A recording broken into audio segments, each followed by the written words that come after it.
Okay, so we're now recording, so we'll call the hearing to order. This is the first of two informational meetings regarding the articles that will be voted on town meeting day. The next hearing is going to be this coming Monday at 6 p.m., also via Zoom. The links are on the town website.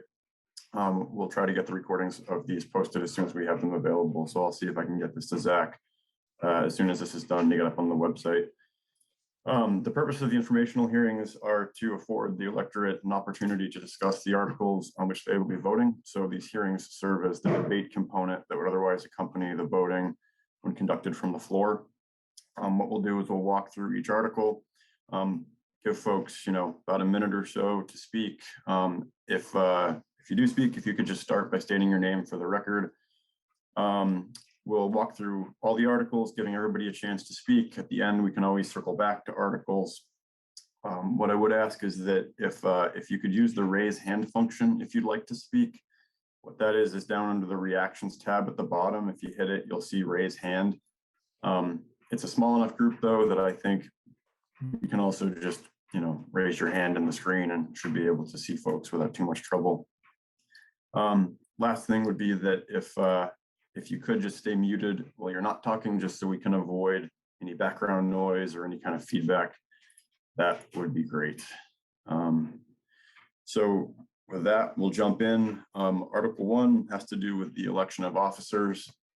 We'll walk through this one by one. The first is to elect a select person for a term of 2 years. We have two candidates' names on the ballot. Leanne Barnard and Barry Cade. So at this point, I'd just like to give Leanne or Barry a chance to speak. And then if there's anybody else who would like to speak in favor of a candidate for a write-in, that's great too. So I do see Leanne here. So Leanne, I'll pass it off to you. Feel free to take the floor. Okay. So yeah, I would still like to be a part of the select board. We've done some great work in the past few years. We're still working on securing the wastewater treatment. Hopefully we can get that finished. I think that we have been a well-rounded working board. We've been very frugal, and I've been proud of the work that we've done so far. Great, thanks, Leanne. I don't see Barry on here unless he's the Motorola One screen. So not seeing Barry, I'll just open it up to anybody else that would like to speak either in favor of a candidate or somebody who might be running for write-in on this one.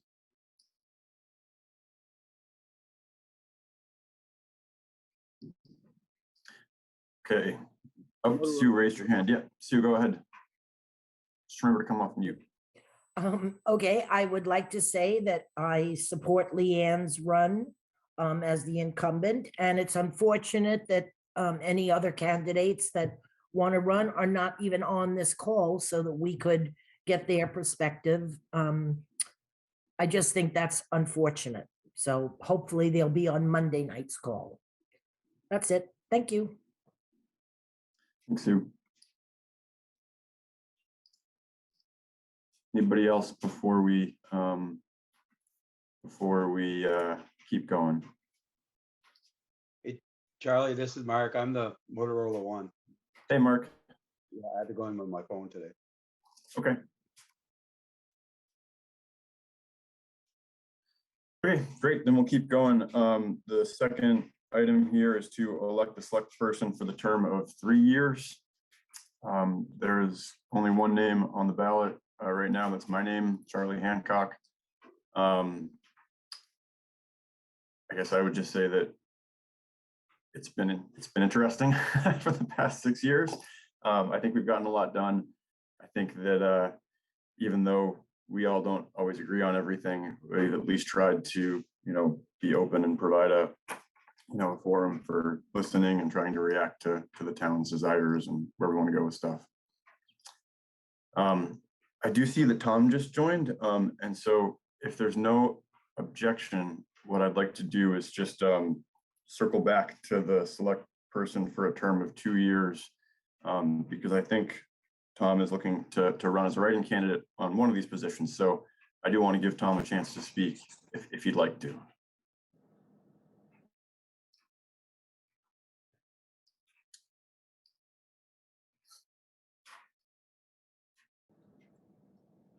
So Tom, the floor is yours if you want to speak.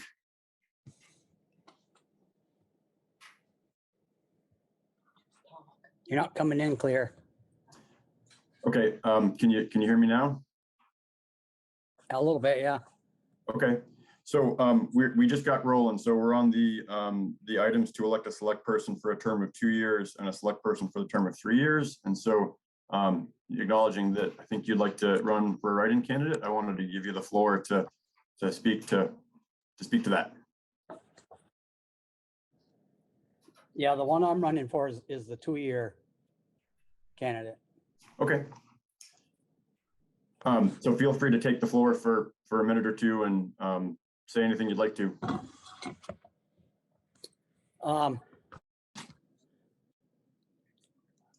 My interest is to be able to join the team on the select board and help Montgomery move forward. Basically, as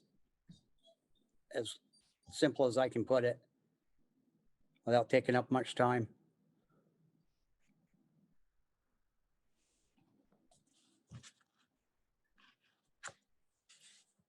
Okay, thanks, Tom. Yep.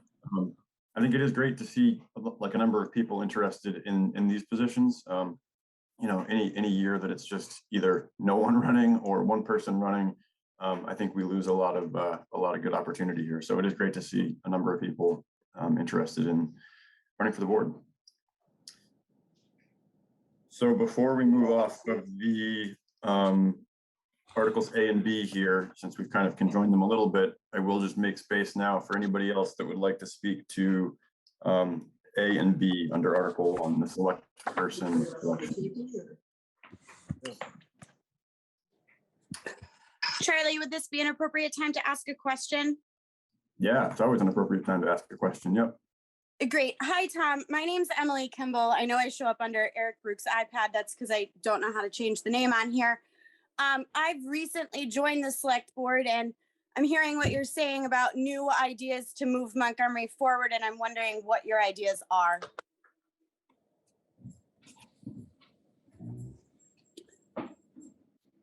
Anything, well, as far as ideas, I want to know what the people of the town want, what they're looking for, and then go from there. Because it's not about me, it's about the town.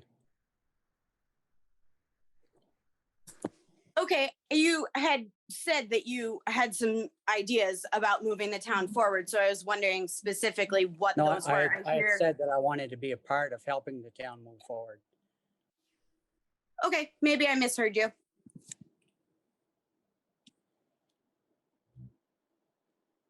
Great, thanks, Emily. Thanks, Tom. Anyone else would like to speak to this? Okay, again, we can always circle back at the end for anybody who wants to go back and speak to any article that's been covered, but it looks like we are good to move on from this one. So the next item up is to elect a lister for a term of 3 years. Currently, there's one name on the ballot, Kate Cummings. I don't see Kate here. Would anybody like to speak to this item?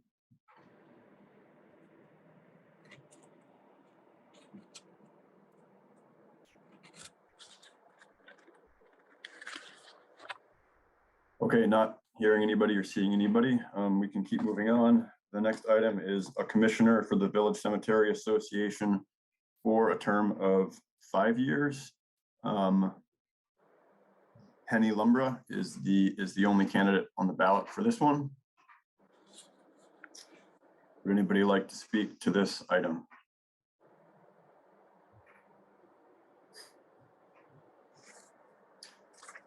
Okay, not hearing anybody. The next item is a commissioner for the Village Cemetery Association for a term of 4 years.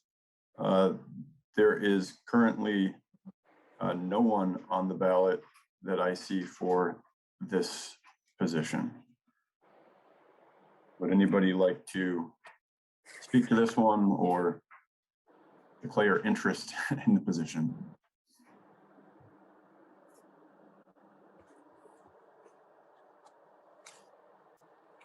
Okay, not hearing or seeing anybody. We'll keep moving. The next item is a commissioner for the Center Cemetery Association for a term of 5 years. Lyndall Elkins is the only name on the ballot for this one. Would anybody like to speak to this?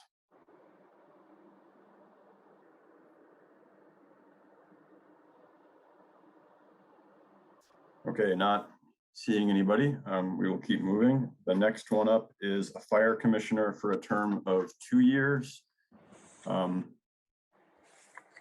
William Baker Sr. is the only name on the ballot for this position. Would anybody like to speak to this one?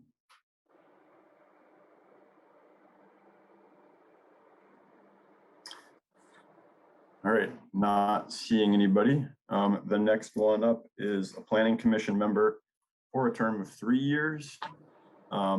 Peter Locker is the candidate on the ballot, the only candidate on the ballot. I don't see Peter here, but would anybody like to speak to this? And I would. This is Alyssa Hardy. And Yep, go ahead, Alyssa. And Peter has been part of the Planning Commission now for about 6 months, and he's a great addition. And I really hope that he continues to be part of the Planning Commission, that we're happy to have him there.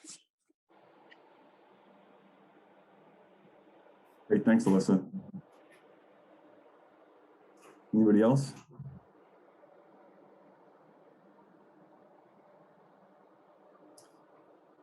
Okay, not hearing or seeing anybody else, we'll keep moving. The next item up is a planning commission member for a term of 3 years.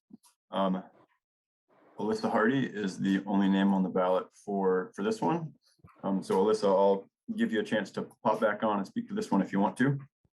And I guess I would like to continue my position for another 3 years, but I don't have a lot to say for myself, I guess.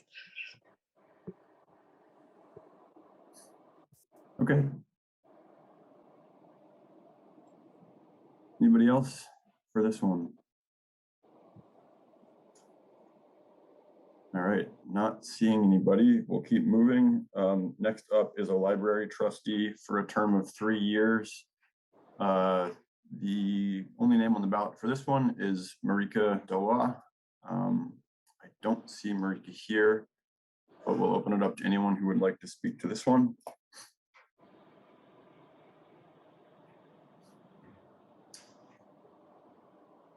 Okay, not seeing anybody, we will move on. The next one up is a library trustee also for a term of 3 years.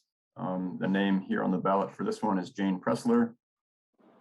I don't see Jane here, but would anybody like to speak to this one?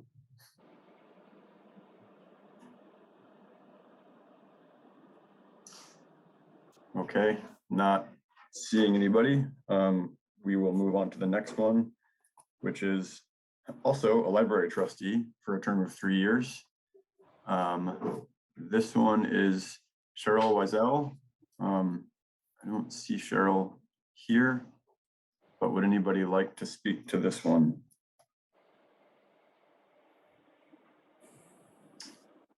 Okay, not seeing anybody. We will move on to the next one, which, oddly enough, is also a library trustee for a term of 3 years. The name here is Patricia Hathaway. I don't see Patty here, but would anybody like to speak to this one?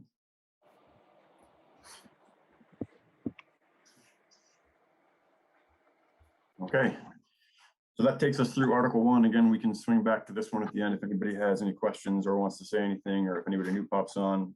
But if there's nothing on this one else, we'll move on to Article 2. So Article 2 is shall the voters authorize the treasurer pursuant to 32 VSA 4791 to collect current taxes. This is essentially a procedural one that just follows the statutory process of allowing Aaron to collect tax revenue. Would anybody like to speak to this one?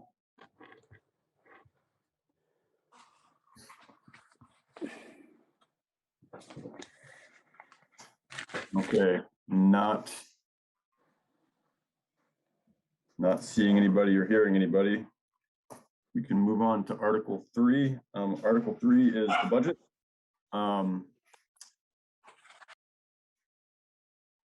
Shall the voters accept a fiscal year 2023 budget of $1,332,338, of which $870,263 shall be raised by taxes and $461,711 by non-tax revenues, and authorize the select board to set a tax rate sufficient to provide the same.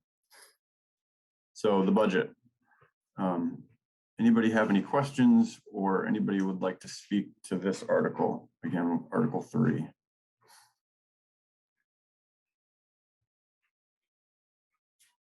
Come on, someone's got to have a question about what miscellaneous means in some of these spots. Sue? Yeah, Melissa, I see your hand up.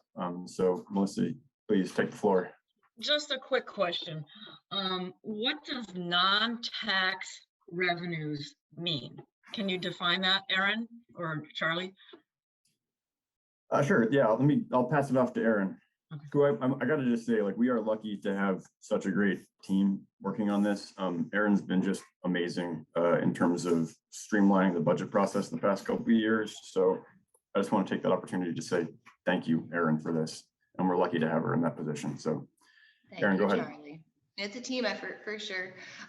Hey, Melissa, non-tax revenue is everything that's collected, like when people pay to use the copier or funding that comes in from the state, everything that's brought in as a revenue that doesn't come from taxes. Does that answer? Yeah. So everything, basically, if we go to page,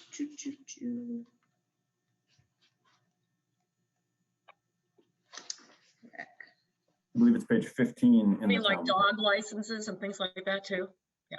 Exactly. Yep. All of the, like the Building all permits. zoning fees, anything, vital records people pay for, Mhm. everything that's line 2 through 33 on page 15 is that non-tax revenue.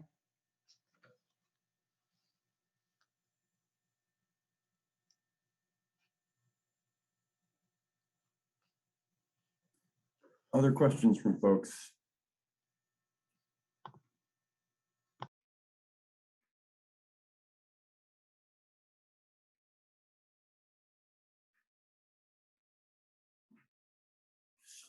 Again, this is Article 3. This is the budget question.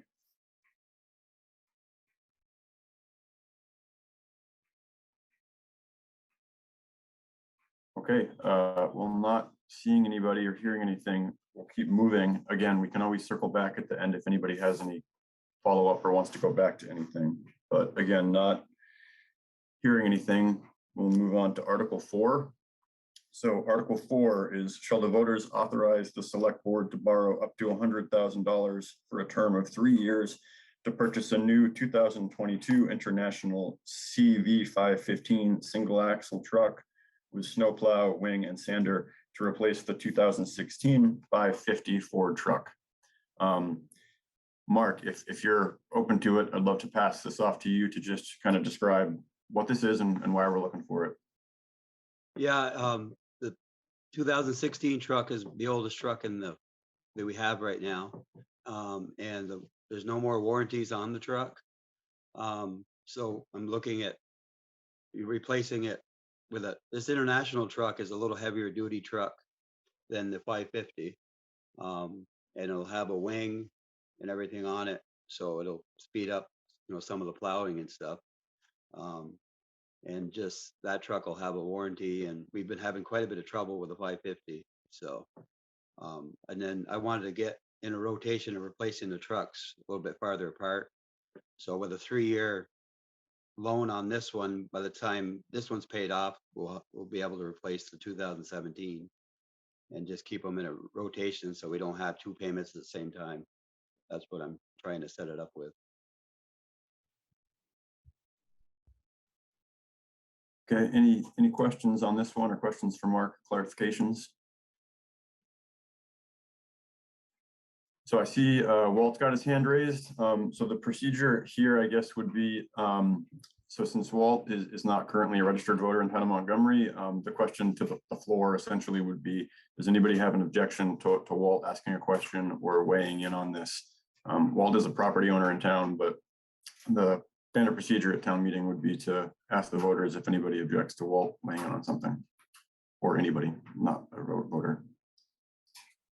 I agree if he can speak. Okay, so not seeing any objection to it, Walt, go ahead. Hey everyone, it's Walter Knight. So question is just for Mark is I was just curious what our standard rotation is for a light duty or medium duty plow vehicle within the town network. Is 5 years normal, or are we normally trying to stretch it to 7, or is it et cetera, that type of thing? I think we usually try to stretch it a little bit longer, but we've had quite a bit of problems with this Ford 550, and there's no more warranty on it. It was only a 5-year warranty on the truck. So now we've had some problems with the DEF, and it's just not as heavy duty as we really need. So it's put a lot of stress on the truck, and it's still worth quite a bit of money. So that's why I thought we'd trade it now, so we get a good trade in for it towards the newer one before it, we don't get much money for a trade. So that's why I'm doing it right now and trying to get the rotation set up. That the big trucks are about 7 years because we get a 7-year warranty on them. And then this new truck will have a 7-year warranty. So we'll plan on keeping 7 years. So that's how come I'm trying to set this up this way. Cool. Yep. Okay, thanks for the clarification. I see Doug is clapping, which might be a raised hand, unless he was just applauding that. But Doug, I want to give you a chance to hop in if you got something. How's that? That works too. I like clapping. You can do whatever reaction you want, but go ahead. If it gets your attention, I'm happy. Okay, great. The only question I have is anybody considered comparing through Charlevoix and going with a Freightliner? As you probably know, I'm not a huge fan of international trucks or the service given by Clark's Truck Center. So Mark, feel free to hop in there. This size truck, Freightliner, they don't have this size truck available. They have the bigger trucks. I may, I'll look into another 550 truck. I think they have a 600 Ford truck now. I think, we could look into that too. But you're looking at about the same amount of money, I think. For I think they have a 600 Ford truck now, so it is a little bit heavier duty. I mean, we can look into that too, because we aren't locked into this one yet. Right. I was just curious if I don't know if Freightliner makes a truck that size. I'm not sure what size range you're looking at here. Yeah, no, they don't. So. They're a little bit bigger. Yeah. Okay, thank you. Thanks, Doug. I do think also, just regarding Clark's, I think Clark's has sold and is now under new management. So as far as the service goes there, I don't know if it'll change or what direction it might change in, but I do think it's a different team there. Anything else on Article 4?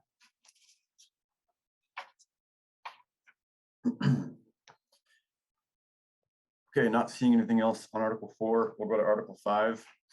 Article 5, shall the voters approve a half-cent increase to the tax rate to be allocated to the Conservation Reserve Fund established by voters in 2018. So this is something that we've seen for the past 4+ years, if my mental math is right. What this is it goes into a fund to be allocated towards conservation projects in the community. Examples of how other communities have used this would be for things related to the town forest. Enosburg used it to purchase a small parcel of land on the river to allow public access for things there. The process would be that the Conservation Commission would receive a request for use of the funds, they would then screen it against their criteria, then it would go to the select board for final approval. Anybody have a question or want to speak to Article 5?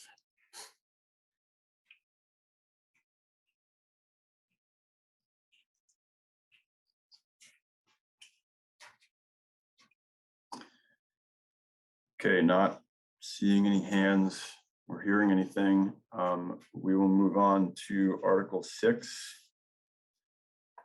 Article 6, shall the voters approve the addition of 1 trustee seat to increase the board membership of library trustees from 7 members to 8 members. This was a request that came in from the library trustees, and that's why it's here before us now.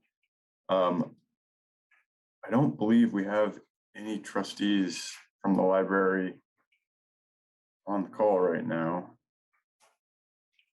So I'll open it up just to anybody who would like to weigh in or speak to this question.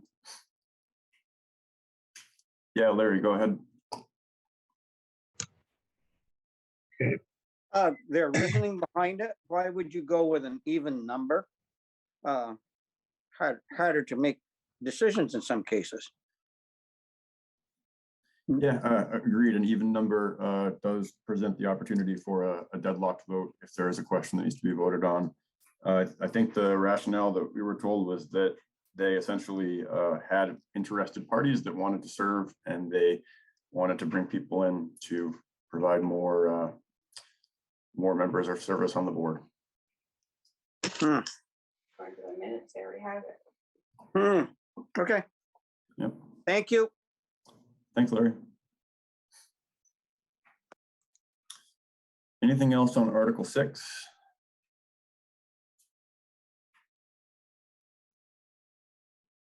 Okay, not hearing anything else on Article 6. Article 7, shall the voters approve the following sums of money as requested for listers? First year members, $18 an hour, second year members, $21 an hour. So this is the only change in a municipal rate for municipal employees, which is why it's being voted on. The other rates are all remaining constant. And so, those are just carried forward in the budget. This change is here before the voters to approve it. Any questions or comments on Article 7?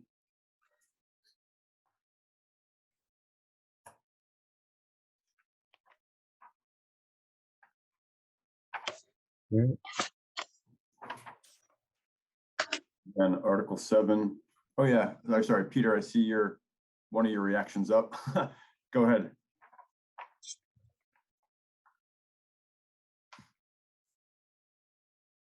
Peter, just make sure you come off mute. Sorry about that. That's okay. Has anybody compared what our listers get to other towns' listers? Is this in line? Yeah, so we haven't seen a increase in our lister rate for since 2015. So the rate that they're getting paid right now is the same rate that they've been paid since 2015. When we look across other communities, this rate that's being proposed is comparable. The other thing that we're looking at is that other communities also have different mechanisms whereby they wouldn't have elected listers. They would go to an appraiser. So for example, like so Enosburg brings in like Kermit, for example. So that's the other mechanism. When we look across kind of comparable costs there, to bring in an outside appraiser would certainly be more expensive than this. Okay, but towns with listers are paying them in the range of $18 to $20. Yeah, I mean, it varies across the state from town to town, but this rate is basically, within what is being paid to this position in other comparable towns. All right, so somebody has actually checked into that? Yeah, yep. Appreciate it, thank you. That's it for me.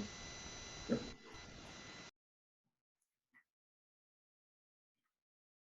I guess I'll just add the one thing the board did discuss, because this was kind of a big jump. Again, it hasn't seen an increase since 2015. And so even if you just used cost of living adjustments over those years, that would factor into an increase. And the other thing is that I guess the board is thinking that we'd like to retain listers in this position. As or if we lose them, then we would be kind of pushed into the outside appraiser framework. And again, given the associated costs with that, the board was feeling that an increase in this rate would help retention, essentially. Can I just add to that, Charlie? Yeah, go ahead, Erin. So each year I complete a survey on what we pay all our employees and all of their benefits and all of everything. And it goes into one giant bound book that we get a copy of that VLCT puts together, so that we can compare all of everybody's pay rates to everybody else that completes this survey that uses VLCT throughout the state. So make sure that we stay current. Yeah, I think if anybody's curious to check out the book, we've got it at the town office. So if anybody wants to dig in and see what any municipal position is getting paid across the state.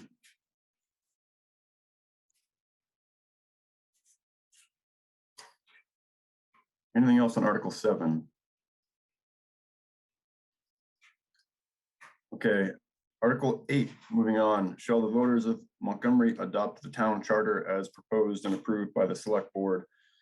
A copy of the charter is going to be available in each of the voting booths. It's also available in the town report, as well as the municipal website. So we're going to open the floor up to any questions, comments, anyone wants to speak to this item. So the floor is open. You can raise your hand using the emoji feature or just raise your hand and we'll see you.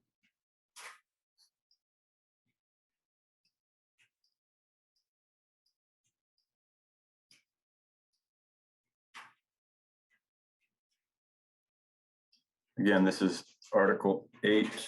This is the town charter question. Would anybody like to speak to this one? Yeah, Peter, go ahead. Just make sure you come off mute. Gotcha. There you go. The town charter features a local options tax. If the town charter is not accepted or approved or voted in, does the wastewater project then go away? Yeah, so the local option tax is essentially the mechanism that's needed to fill the gap in the funding framework that's listed in the plan. And it's basically like what the board has come to as far as this is our option. And so if the local option $700,000 gap? I beg your pardon? I'm sorry for interrupting. You're referring to the $700,000 loan? So the local option tax fills the gap on debt service. So the $35,000 a year that's projected in revenue would go towards filling that gap in the budget, which would avoid, so basically it would avoid the municipal tax question that failed last year. So the local option tax is one piece of the debt service puzzle that goes towards paying on that loan. So without it, the funding stack wouldn't work. And so the board would have to basically come back and say, you know, we've come up with the best framework we can. If we don't have this piece, then we can't move it forward. So the board would have to meet and decide, you know, is this it? Did we do our best? Are there any other options on the table? And if the answer is no, then yeah, basically the project wouldn't move forward because we couldn't afford it. You know, I think the board has been pretty clear that we want to create a funding mechanism here, a capital stack that meets the affordability kind of points that the community has brought forward. And if we can't meet those points, then we won't do the project. Of all the funding sources that you listed in your table, it seemed like the majority of them were grants. Yes. You and I had talked, and you told me some of that money sticks around for 5 years. So, yeah, there's certain provisions, just trying to pull up the table now, but there's certain funding elements of this which do have a 5-year lifespan on them. The specific one here is the USDA Rural Development Grant Award. That one, the town does have 5 years from the receipt of that award to use that money, or else it goes away. So there is a time window on some of these funds. The other time window would be any of the funds that are on the table related to ARPA. Those would have to meet the final rule that came out in terms of when those funds would need to be expended by. So there is a time window associated with some of the funding mechanisms. The $360,000 that was recently awarded, is that in any of this financing stack? The $360,000, which was recently awarded. Yeah, you were asking through survey, how should we spend it? No. So the town's individual ARPA award that was given based on population, none of that money is in this project. What the board kind of said is, that's money that we want to set aside for completely separate things in town. We have put a survey out to the voters. We've got a laundry list of like all sorts of different projects that range from work on the public safety building. The first project that I think the board is moving forward on is going to be to get dedicated power up to the Reagan Road water pump station, so that we're not running on solar batteries there. We can also put a repeater up there for emergency service comms. So none of the town's individual ARPA appropriation is included in this financing framework in the town report.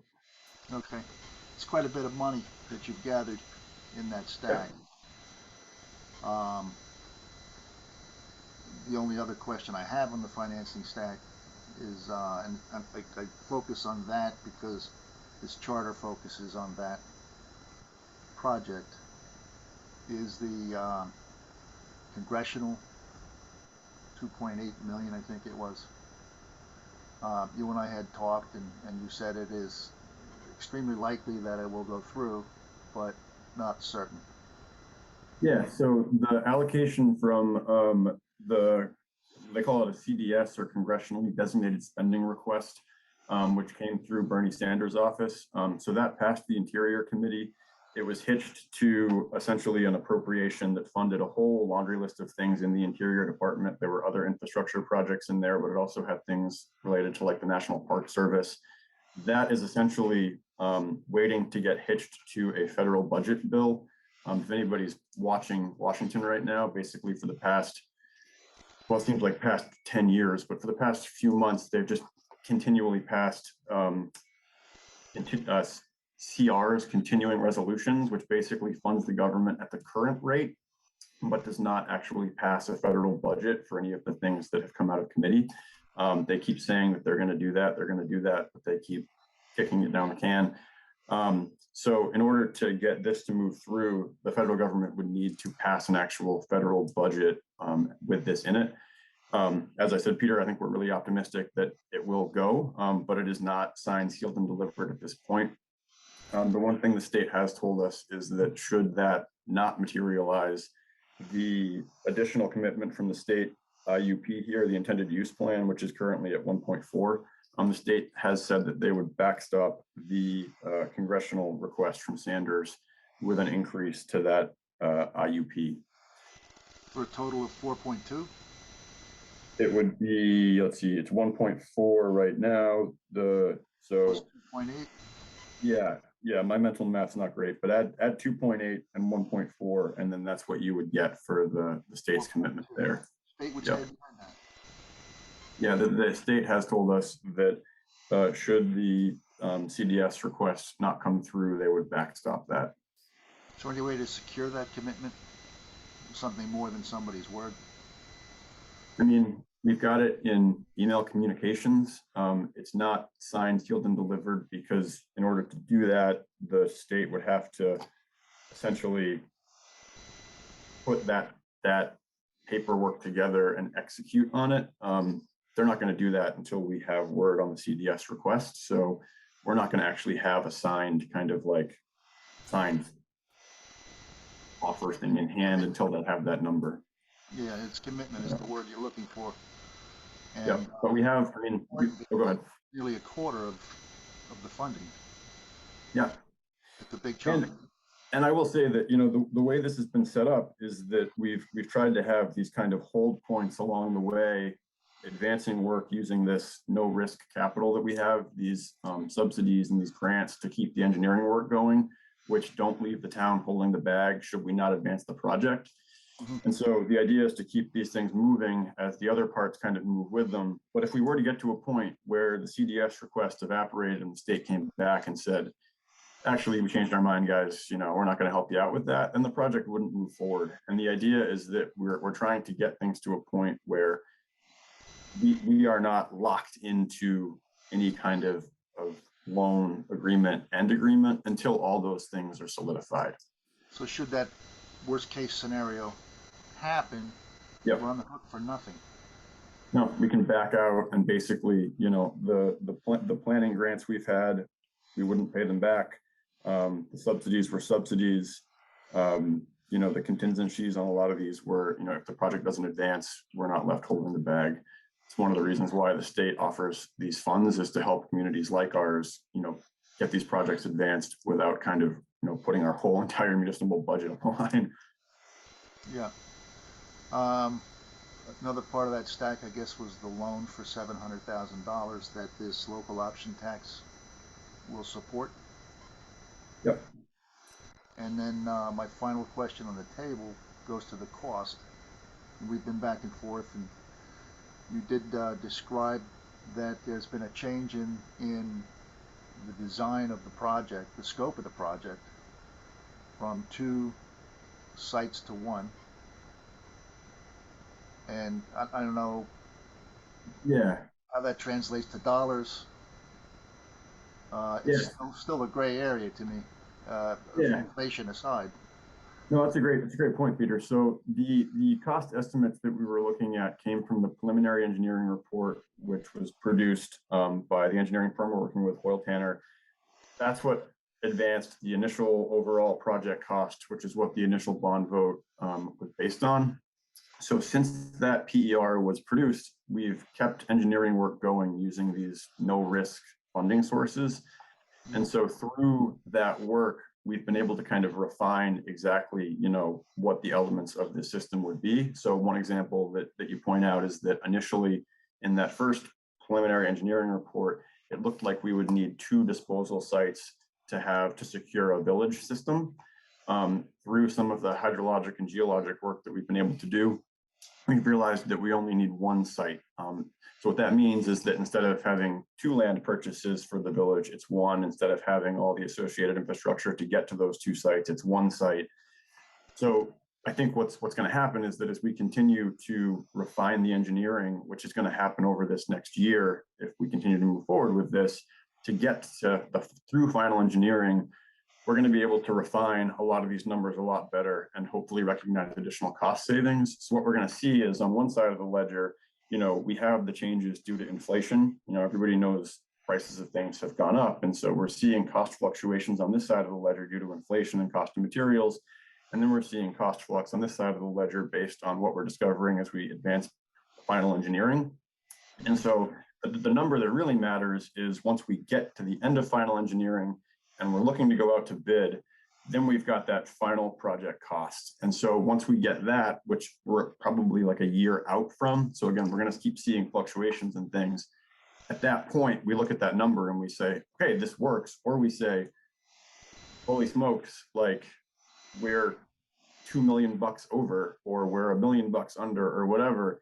And then that's when the board would have to say, all right, pause, time out. We're not moving forward with this because the capital stack won't work.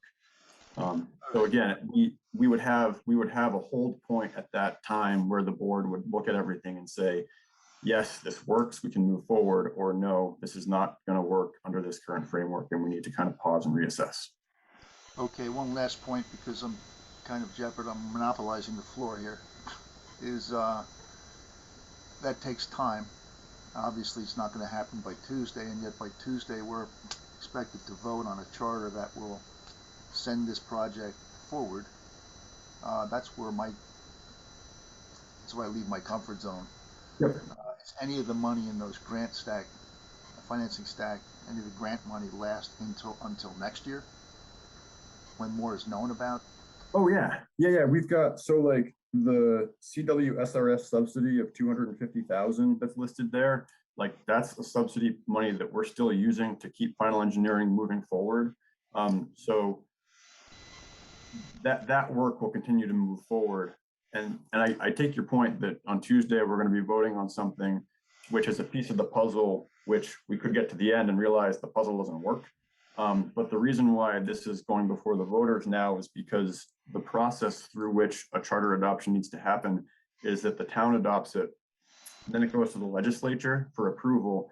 And we're kind of optimistic, hopeful that if it passes town meeting, we could get it through the legislature this year.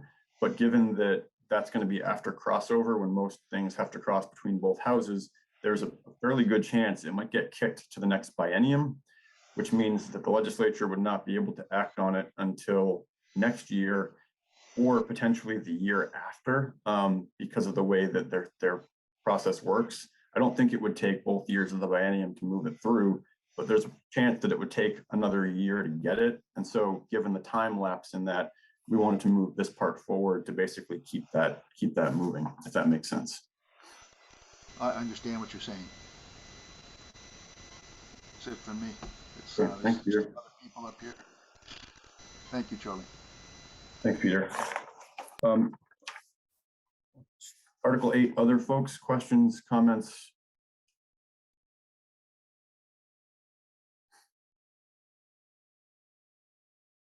Yeah, Gabby, go ahead. I just want to make sure I'm clear about the charter. The charter is just a process that the town has to go through in order to levy taxes. Is that accurate? Yeah, so essentially there's 3 ways that a town gets permission to do something. The first is basically just, it's straight up in state statute. You know, we can have a select board that executes on those powers because there is a law that says we have those powers to execute. The second one is essentially kind of powers that are implicit to those existing statutes. So basically there's a statute that enables certain powers, which by implicit function also enables other powers. The third way is a community needs to essentially adopt a charter to allow it to have powers which current state statute do not give that community. It's essentially, I mean, people have described it as basically like a constitution for a community, basically enumerating the powers that they would like to have as a community. Other examples of this, I mean, a local option tax is a really kind of common one. Another example would be Winooski and Montpelier have had charter changes which allow non-citizens to vote. You know, that's something that under current state statute isn't allowed, but a community could say, hey, we want this. Or there's one, I think there's a charter on the ballot this year from, I can't think of what town, but it would allow 16-year-olds to vote on municipal items. And so again, that's not something that's currently allowed under state statute, but if a town wants to do it, a town could pass a charter that says, hey, we want to be able to allow 16-year-olds to vote on local issues. Because it's not currently in state statute, that's why town charters have to go to the legislature for approval. So the legislature has to say, okay, this is a power that we are okay giving to this community. And charters can be super long, exhaustive documents that kind of enumerate all of the powers held by a community, or it can be something very simple as to pertaining to one item, kind of like what's before the voters today. And the local option tax is the power that's being requested? Yeah, because right now a town cannot levy a local option tax without having it in a town charter and being approved by the legislature. There's like 3 different bills in the legislature that can change that. There's one that actually passed Senate Finance yesterday that part of that package would allow communities to basically do this without having to pass a charter. So that could change in the future, but right now this is the mechanism whereby a town, whereby we would be able to levy a local option tax. Does it allow you to do it in the future for other projects? You mean like, could we levy an additional local option tax, or could we change the local option tax, like where the money goes? Yeah, like, does it give you the power to do it forever, or is it just for this one small project? Not small project, but one project. Yeah, so the way that the charter is written is that the funds received would go towards just this project. So the select board couldn't, raise a bunch of money and then say, hey, we're gonna go pay for a new truck with it. And then the mechanism to make the tax go away would be a vote by Australian ballot. So the idea here would be that when the town gets to a point where the loan is paid off and we don't need the local option tax, then the item would go back to the voters and say, do the voters of Montgomery, approve the repeal of the local option tax, et cetera, et cetera. I hope that helps provide some clarity. Yep, thanks. Okay, thanks. Any other questions on Article 8? I see Peter's hand up again. I do want to give other folks just a quick chance if they want to ask something or weigh in. All right, Charlie, if you can circle back. Yeah, I'll get back to you, Peter. I just want to give anybody else a chance.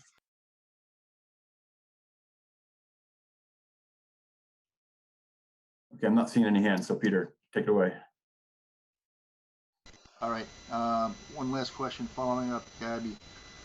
The charter, 0.3 local option tax, is that the entirety of the scope of the governance charter, or does it give you authority to unilaterally vote on any other financial issues? No, the charter is just the scope of the local option tax. There's like 2 articles before it that just kind of are just standard framing articles for like, this is a statute that allows us to pass a charter. And there's an article at the bottom that I believe just talks about severability. But the only item in this is the local option tax, and it's only pertaining to the local option tax.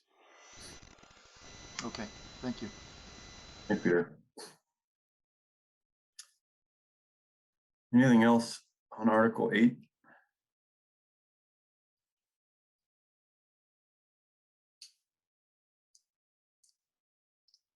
Yeah, Doug, go ahead.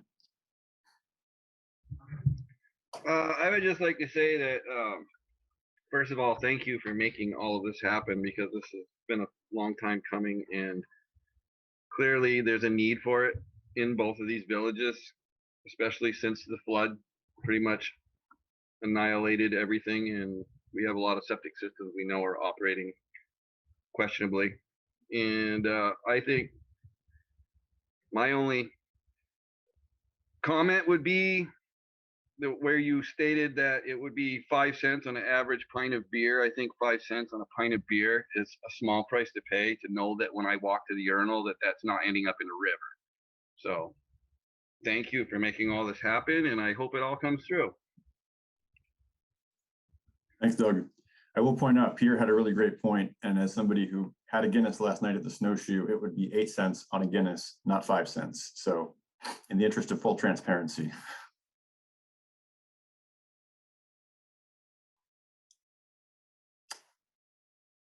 Anything else on Article 8?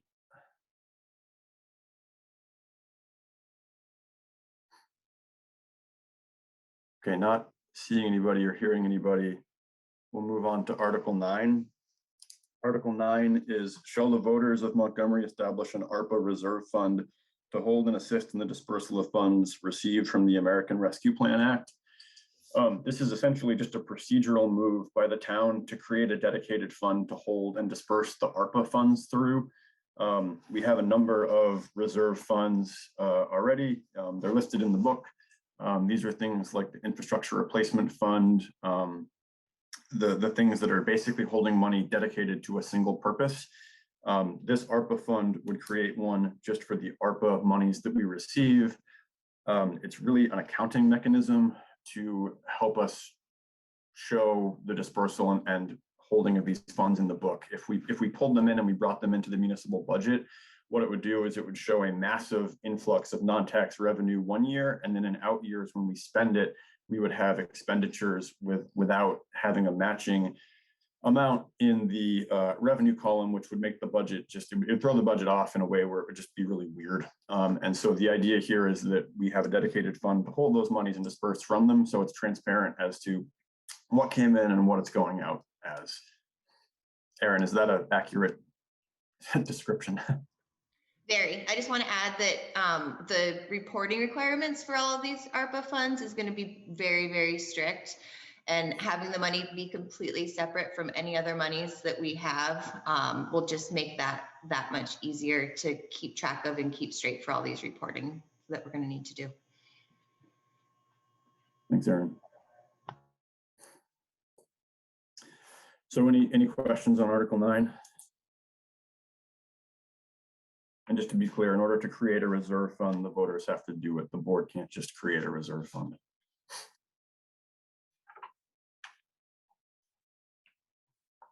Okay, not hearing anything on Article 9. That brings us through the entire warning of all items. I do want to make space to circle back to any that anybody has a question on or things we missed. One thing I do want to just make space for quickly is, I think, Peter, you hopped on after we had kind of gone through the Planning Commission elections. So if you want to just take a moment to speak to your name on the ballot for the Planning Commission seat, I want to give you the floor to have a chance to do that if you'd like to. I don't think I've ever refused an opportunity to speak. So, Planning Commission is focusing on short-term rentals, among other issues, but that's become a priority. And so I joined to fill a vacancy back in, I guess it was November maybe, and become involved with this. And the committee seems to be developing a good pace in approaching this topic in cooperation with the DRB and hopefully the select board. We hope to get kind of a handle on this. The point of it is to make the town more affordable to people that were born and raised here by freeing up housing stock. So I can contribute. I have been contributing. I intend to continue to contribute if the voters keep me in the slot. And so I ask your support. That's my spiel. Thanks, Peter. Welcome. And thanks for everybody who is currently serving on a board or in some capacity in municipal government. I mean, these towns run on volunteers basically, and so without people like that, we would be flailing in the wind. So at this point, I'll open it up to any other questions people have on any of the items that we've covered today. Anybody want to circle back to anything? Yeah, Melissa. So I saw Melissa's hand go up first, so I'll give it to Melissa, then we'll go to Doug. Thank you. I want to circle back to the select board, the 2-year position. Leanne is here and Tom is here. And Tom kind of sparked something in my head that Emily had asked him about, but I want to put this out to both candidates that are here. What does moving the town forward mean to you? How about Leanne? And then we Tom. Sorry. So moving the town forward, to me, a big portion of what one of my bigger goals was when I was first asked to join the board was putting this wastewater treatment facility in for us. I mean, it was a huge disaster. That flood was a huge disaster.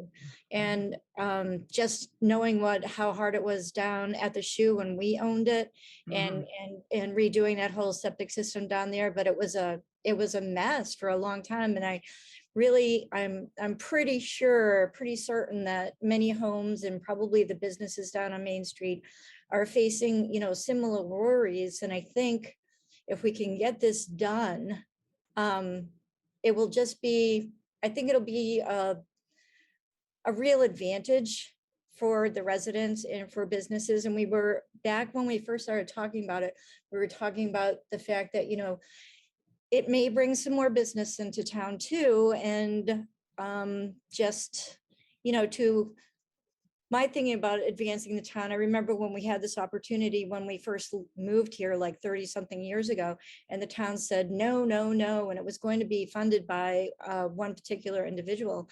But I think, times have changed, and it's been, going on 40 years now. And I mean, pretty much the town is like, because of this, because of the water issues related to that flood. And it has been, gosh, I don't know.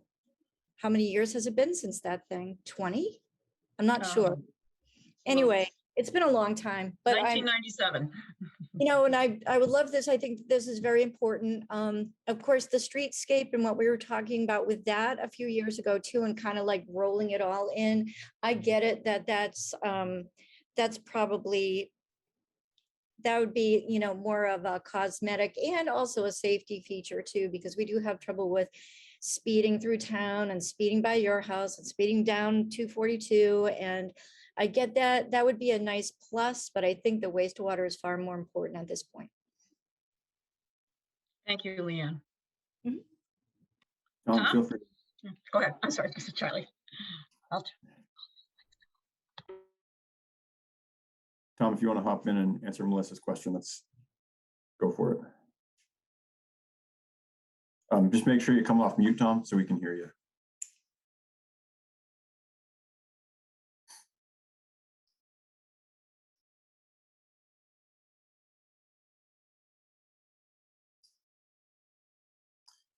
Should be in the lower left of your screen. There should be a little microphone button.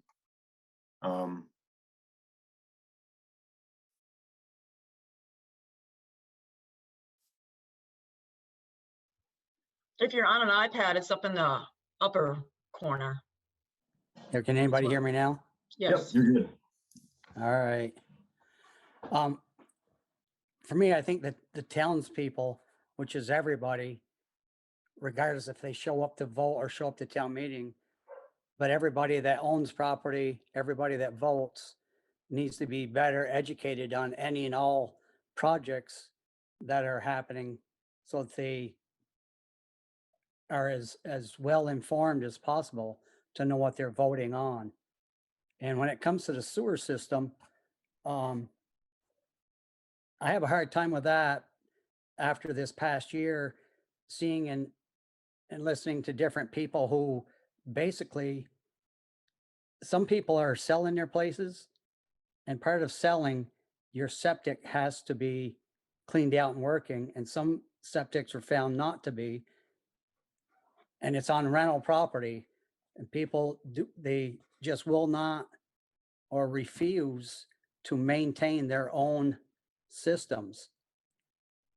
For a town this size and as big a project as what's being proposed, it's a really small town to try to afford that when people just aren't maintaining their own systems.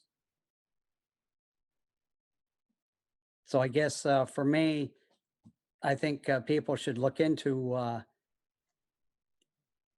if they got to get together with their next door neighbors and do a combined system. But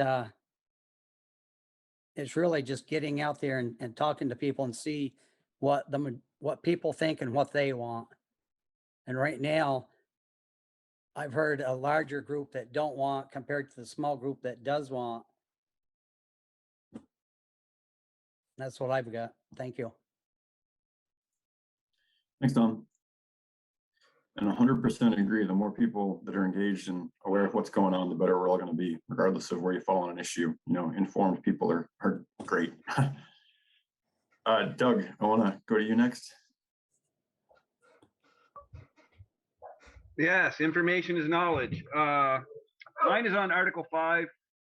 Just to go back to that briefly, because I think I've asked myself this every year and I've never thought to ask the question, but when we approve this 1/2 cent increase on the tax rate, this is like each year you have to reapprove it. It doesn't accumulate. Well, so the money accumulates. So there is money in a reserve fund. The amount is in the book. But when we passed it back in 2018, we made a conscious decision to put it back on every year and not have it be a reoccurring tax. I think like Enosburg passed it and it's a tax that's just there going forward. When we passed it, we made the conscious decision, hey, we're going to have this back every year, so the voters every year can look at the municipal budget, can consider this and make that call. The town could vote to just have this in there in perpetuity, but that's the way it's done now. Okay, I just for clarity, I just didn't understand whether we were continually adding an additional half cent and eventually we're gonna have this huge sum of money because we keep increasing the taxes. No, it's a half cent increase, which would be added every year to the tax rate, not compounding. The money stays in the account, so the reserve account will just grow with the allocation, but it's a straight half cent tax increase added each year. I understand now. Thank you. Thanks, Doug. Sue, I see your hand up, so feel free to. Yep, I just wanted to say on page 23 of the town report, we've currently got $1,623.74 in that conservation reserve fund. So it's not a lot of money. Thanks, Sue. That's all. Anybody else, again, on anything that we've covered? Anybody want to jump in here? Yeah, Peter, go ahead. Sue, that vast sum of money, what does that go toward?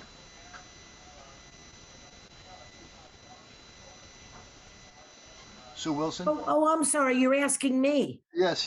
Oh, okay, I'm sorry. Okay, that has nothing to do with the Conservation Commission. This Conservation Reserve Fund, as Charlie explained earlier, some of it gets used for, like if we wanted to purchase land, if some land came up for sale and the town wanted to purchase it, we could use that money.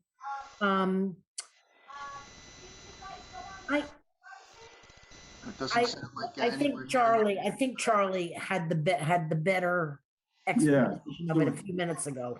So the purpose of this fund, when it's used in communities, and I look at Enosburg as an example, is that it's monies that would go to support a project which is conserving, or it has a conservation effect for the public good, essentially. And so, you know, the examples that I would point to would be other towns which have used these funds to support something having to do with the acquisition of a town forest, or supporting, you know, work in a town forest. Enosburg, a project there we can look at is there's a little park on the river just below the dam. The town purchased a small piece of land to kind of have a river access there for people. So yeah, it's not a lot of money, and the idea wouldn't be that we would essentially be buying land wholesale with this fund. It's really, you know, the way they get used is to leverage other funds. So for example, the project in Enosburg, you know, the vast majority of that money came from outside sources. The local contribution was like the match component, you know, to show that the town had a stake in it. So yeah, I agree. It's not examples of recent expenditures. Oh, we have not used any money from this fund since its creation. Given the small amount of revenue that goes into it, the idea is kind of just to take a little bit every year and put it away, and then should the project come up in the future, we've got it to look at. That's not to say that if a project came up this year, the Conservation Commission wouldn't look at it and then advance a recommendation to the board, but there's very little money in it right now, so there's only so much we can do with it. Okay, thank you. Thanks, Peter.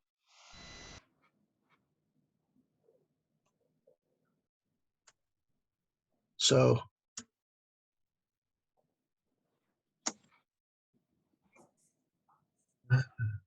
Charlie, you're muted.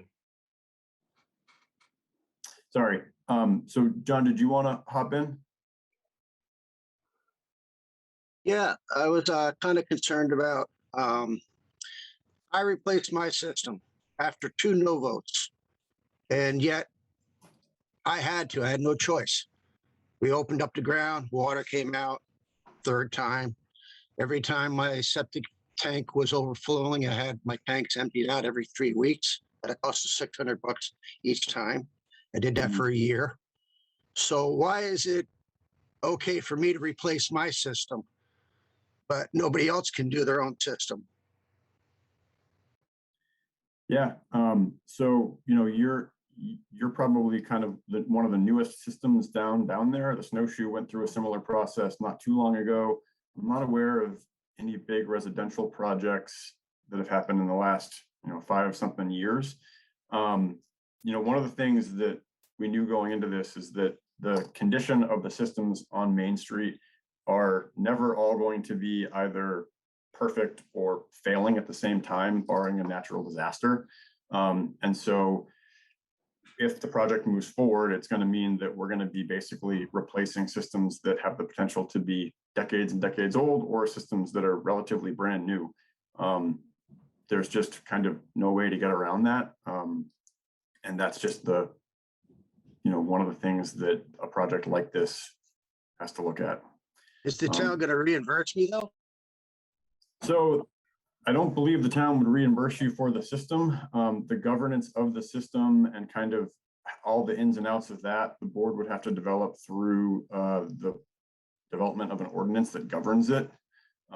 So the board would have to kind of make those calls about, requirements to add to the system, all the ins and outs there.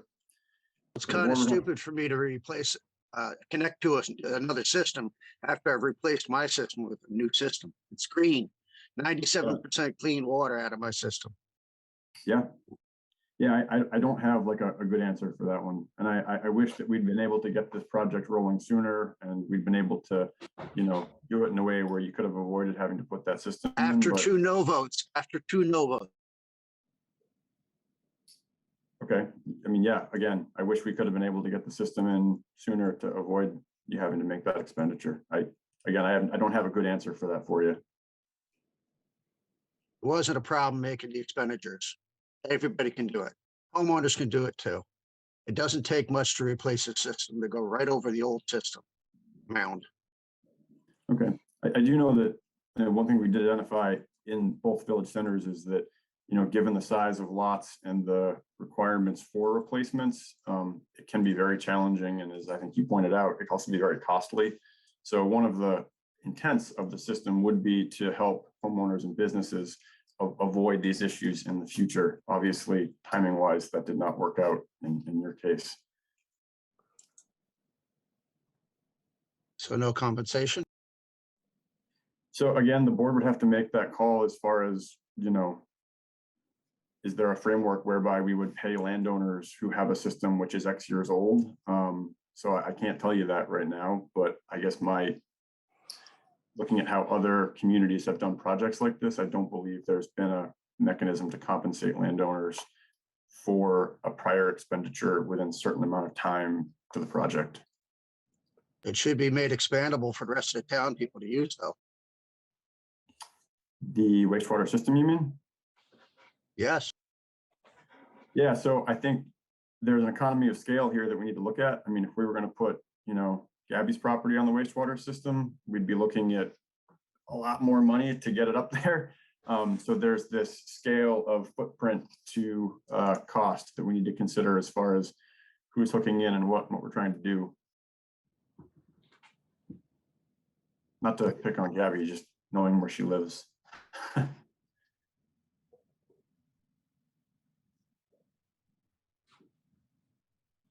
Okay, so I do see Walt's hand up. So again, just given kind of, procedural here, since Walt is not a registered voter, does anybody have an objection to allowing Walt to jump in? Okay, not hearing an objection. Walt, go for it. I just wanted to add two things. One, that the sewer system being such a hot topic as it is, we didn't think we'd hoped to. All of us hoped COVID hadn't been the mess. Whatever side of the table you're on with that theme, no one wanted that mess.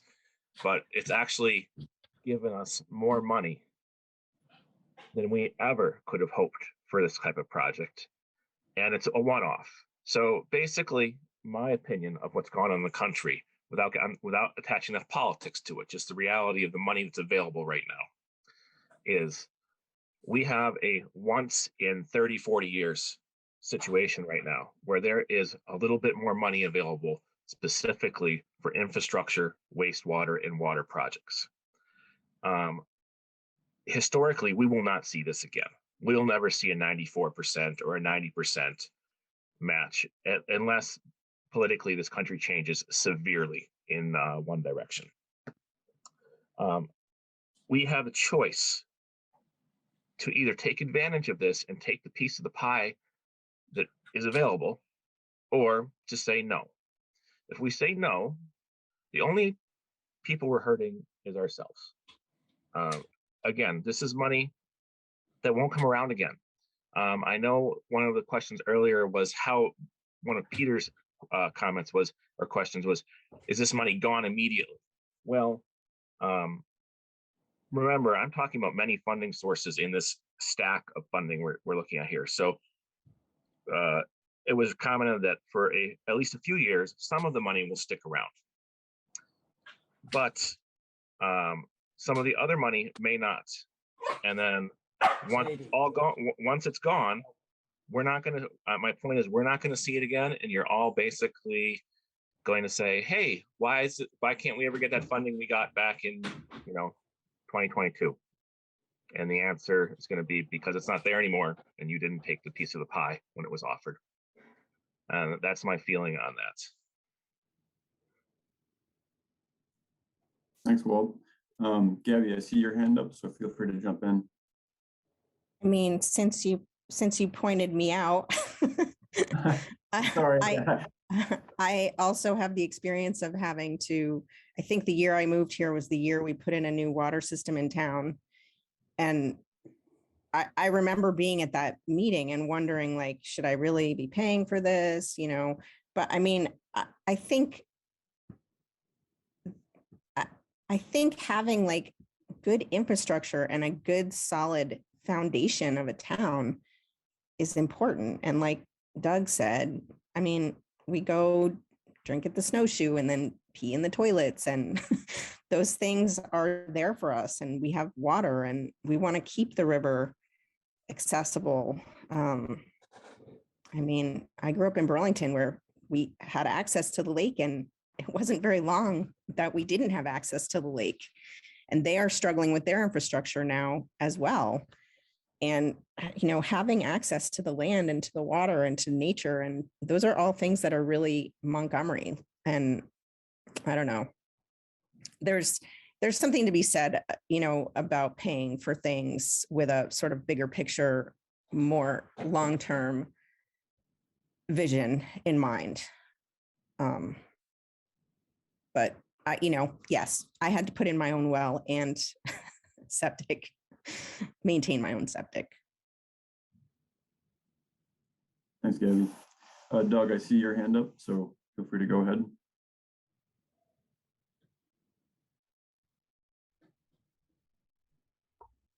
Okay, here we go.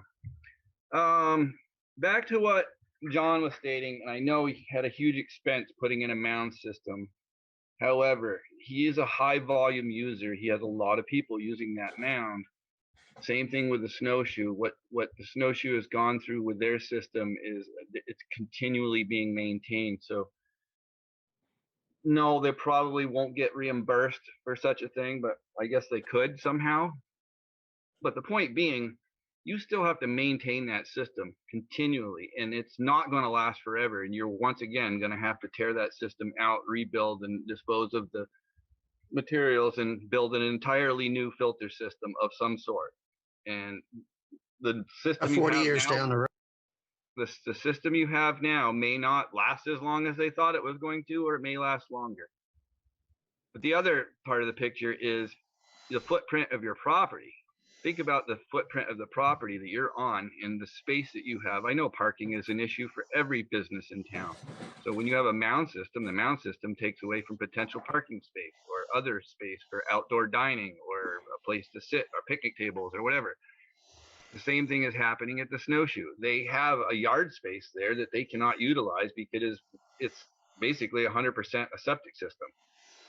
Once that septic system goes away, they have potential to use that space for other uses for their business and for the townspeople. So it ends up being better for the town as a whole, because in the other thing you said was that some residences could just go out and put a mound system in. Well, if the engineering study allows them to do so, some of these lots are so small and the soil is so poor that they would essentially have to build one of those box systems like they have down at the Jolly, which is even more money than what you were putting in, and it's continual maintenance with peat moss and replacement and constant pumping. So in the end, expense wise for you and for anybody who owns a business in town, it's kind of a no-brainer that it's going to improve your property value, and two, it's going to decrease your maintenance costs over however many years you believe your system's going to last. Because once again, when they go to change that system 20 years down the road, are you going to be allowed to put the same system in? We don't know what's going to be allowed at that point.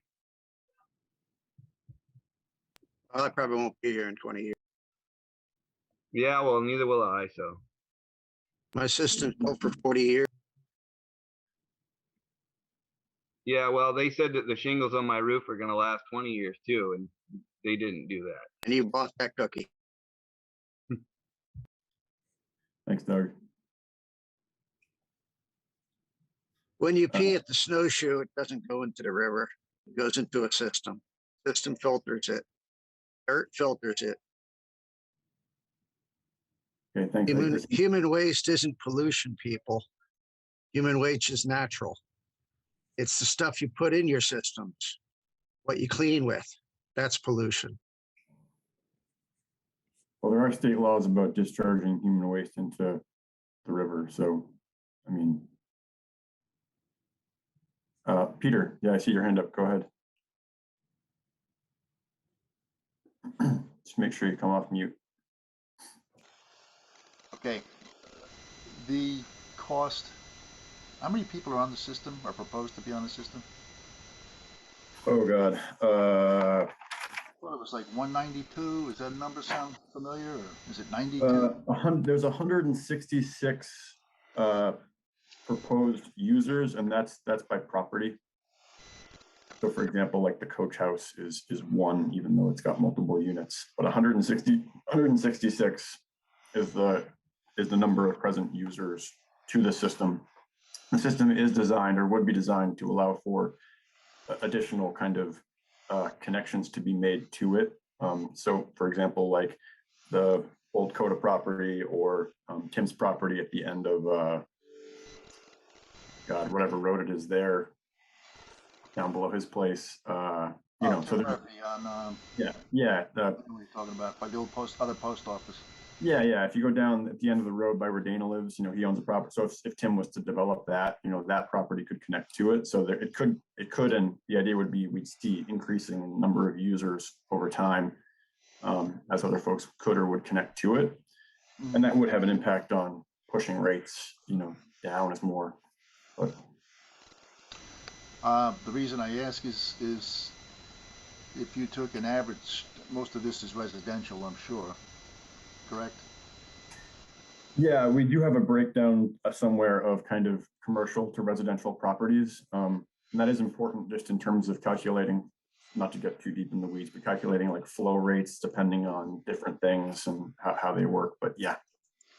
If you took $25,000 as the cost to either renovate or install a new system, obviously it's higher for a restaurant or a boarding house than it would be for a home.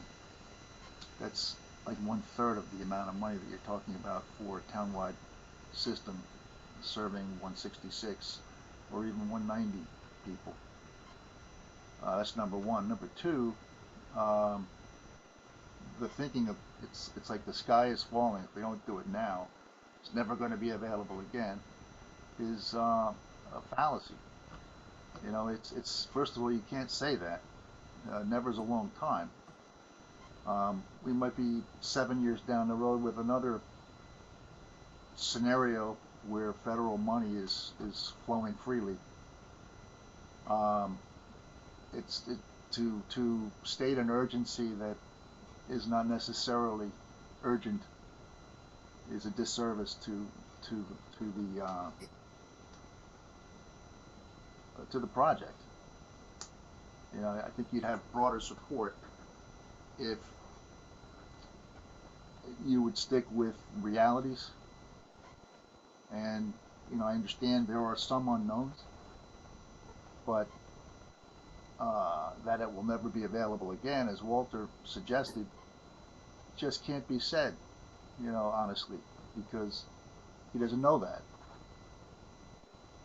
And, that's my 2 cents. It's just that the cost of the project relative to the cost of individuals maintaining their own systems, even if the town paid for it or put $25,000 toward it, still saves an awful lot of money. And yes, you would have to replace them in the future or renovate them in the future, as you do with any other element of your home. Would anyone suggest that we take a vote to replace windows every 30 years? It's just a maintenance item. And when it's not maintained properly, they fail. John Boucher maintained his. The Snowshoe made the arrangement to take care of themselves. And I don't understand why everyone else seems to be getting a pass on that at the expense of the taxpayer at large. And that's it. I promise you. I'm not coming back, Charlie. Thanks, Peter. So yeah, and Peter's 100% right. We don't have a crystal ball. And in 5 years, we could have an administration in place that just throws billions of dollars at infrastructure and communities, and this could be free. We don't know. What we do know is, looking backwards, that a 94% rate on a project like this is the best rate that a community has seen in the state.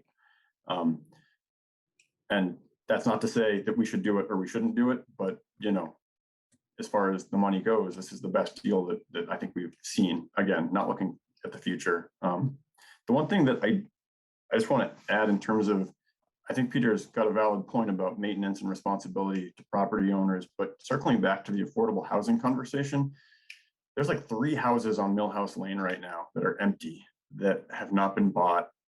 Those 3 properties have issues with septic. As Walt pointed out, given the size of the properties and where they're located, in the the ones below, kind of in that river flood corridor, it would be cost prohibitive for a lower income buyer to purchase a property like that. A bank probably wouldn't be able to lend to them. And so I think there is an element here of, if we want those properties to be scooped up by somebody who is moving from Northern California, selling their 2-bedroom ranch and walking out with $1.75 million in their pocket and coming to Montgomery, what can you buy with that here? That kind of money talks and can do things that somebody who, doesn't have that kind of bankroll can't do. And so, I'm really sensitive to the issue of personal responsibility and kind of, how we think about that. But, when you extrapolate out to some of the bigger things we're thinking about, there are also elements like that. And so I just wanted to put that out there. Tom, I see your hand up. So yeah, go ahead. Can you hear me? Yep, you're good. What people don't realize is this system that they want is a quick fix. It's not a long-term permanent fix. They're high maintenance and they do pollute. And a good example is what's going on down and around Lake Champlain. They dump into that lake every year. Yeah, and towns like Colchester this year are going into have a very similar conversation that we're having at a much higher price tag to fix it. So right. And to put a system in, then you've got to look at hiring people to maintain it. And Yep. There's a lot of maintenance and upkeep to the system itself that is then going to get added on above and beyond. Yes, if you look at the table, 98,000 is the estimate of the annual system cost. And that's the debt payment plus the annual operations and maintenance. The O&M is pegged at around 66,000. So those estimates are baked into here, but Tom's right, there is an ongoing maintenance cost. Now, to change the subject from that to another, our town garage, the price it's going to continuously cost to replace vehicles and the hardship we've had in getting good help, I would think that, because I know some other towns are doing it, they hire it out and it's no longer a burden on them except for paying whatever the agreement is to who does all the road maintenance for them, whether it's during the summer, winter, or whenever. That may be something to look into instead of having our own crews, because then there's no retirement plans, no insurance, no more repairs and cost of replacing vehicles. Yeah, that's interesting. I think that hasn't come up before. If there's other examples of communities that have done that, it'd be really interesting to kind of take a look at the numbers and see where that puts us. That's all I've got, Charlie. Thanks, Tom. Yep. Doug, I see your hand back up. If you want to go ahead. I'd like to answer Tom on that one. Well, as an example, Belvedere contracts out all of their road maintenance. And you can talk to Kevin Levitt about that. It's a system that works in that town. In our town, the other thing, Belvedere does not have a fire department. In our town, we have emergency services here. And when I have an incident, usually on the radio, the town highway manager is going to hear that incident, and he immediately knows and responds with sand in the wintertime, because he knows that we're going to have a large volume of truck traffic heading to that incident and returning back and forth to water supply. So to answer your question, if we had a contractor, that contractor is not going to be available at 2 o'clock in the morning to sand a road to get to your house when it's on fire, to put your house out and supply water. So that's one of the benefits, just a small benefit that people don't think about, why we have our own town highway department and what kind of level of care and maintenance that we need to take care of the roads to get what we need. Thanks, Doug. I think what Tom means is you can sub out to contractors for road repair, not necessarily for sanding. I believe sanding would still be onto our town crew. Okay, we do have contracted services baked into the budget for certain things already. So, again, if there's something we can look at kind of swinging the pendulum one way or the other to make, both parts of what we're talking about work better, I think the board would certainly take a look at it. So Peter, I see your hand up. I don't know if that's an old one or a new one. Old one. It's an old one, Charlie. Okay. Anybody else have anything over here?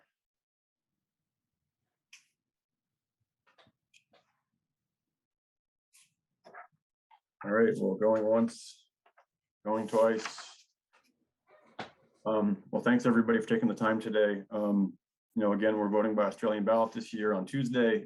It's a bummer that we're not going to be back in the same place, but the board had to make this call a couple months ago when things were still pretty kind of wild with COVID, and it was one of those damned if you do, damned if you don't. And the board opted to go with a conservative push to Australian ballot.